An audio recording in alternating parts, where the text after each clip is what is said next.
still mentally masturbating. This time, not only did he lost it, he's still on it. Come to God. Imagine his house is lonely. He's sober. He's lonely and sad and alone. So now he spends his days gazing out over the desert at Fox News, and then talking at the terrible Fox News and Tucker Carlson. He needs an object of his journalistic life, and that's become Fox News and Tucker Carlson. That's CNN. What a great channel. Here he was, Jim Acosta. What they've decided to do since is double down on being what I call the vote factor.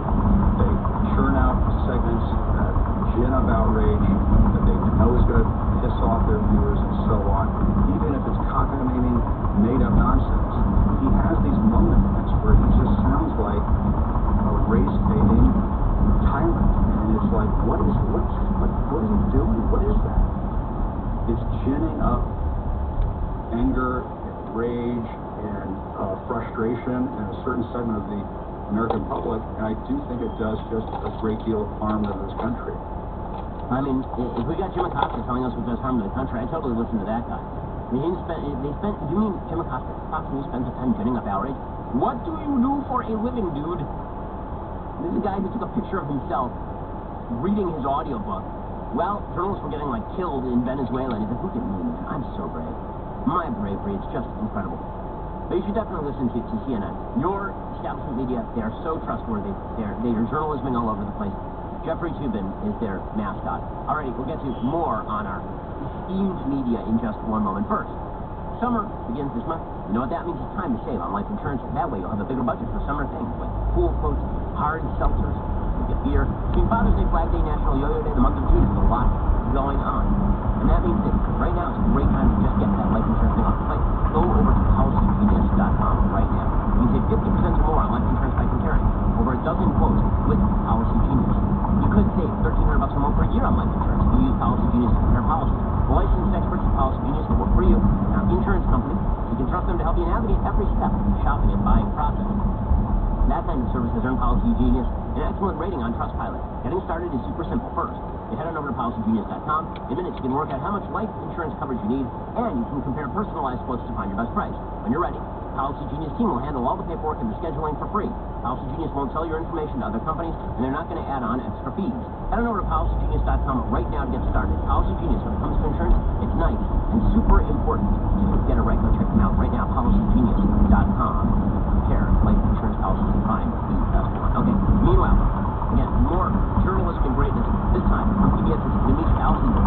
You truly are. Our establishment media are a wonder to behold. So here she was on MSNBC talking about Joe Biden's trip to Europe. So basically, Joe Biden's trip to Europe is all about how Joe Biden is going to reestablish ties with American allies. And our allies were so mad at when Donald Trump was, but they were so, like, we're not going to evaluate whether Trump was right about things or wrong. We're not going to evaluate whether the United States was harsher on Russia, harsher on China, better on the Middle East than its predecessors. The only thing that matters is whether the French love us, guys. If you remember when Barack Obama, in the middle of the 2008 election campaign, traveled over to Europe so that adoring throngs could cheer him.